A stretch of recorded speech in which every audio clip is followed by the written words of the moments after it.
поселке Тикси Булунского района прошли соревнования по северному многоборью. Об этом в следующем сюжете. С наступлением весны в Булунском районе заметно активизировалось спортивное движение. Это связано в первую очередь с климатическим потеплением.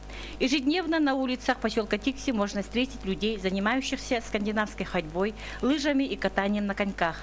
На прошедших выходных в спортивном зале культурно-спортивного комплекса прошли соревнования по северному многоборью в зачет второй комплексной спартакиады трудовых коллективов поселка Тикси.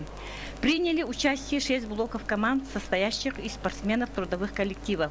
Виды дисциплин, включенных в северное многоборье, стали метание аркана, прыжки через нарты среди женщин, прыжки через нарты среди мужчин и прыжки в длину.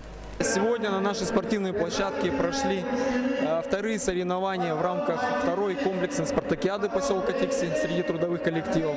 Отрадно отметить, что из года в год сборных команд трудовых коллективов становится все больше. И сегодня в соревнованиях по северному многоборью команды показали отличную физическую подготовку и также показали отличные и хорошие результаты.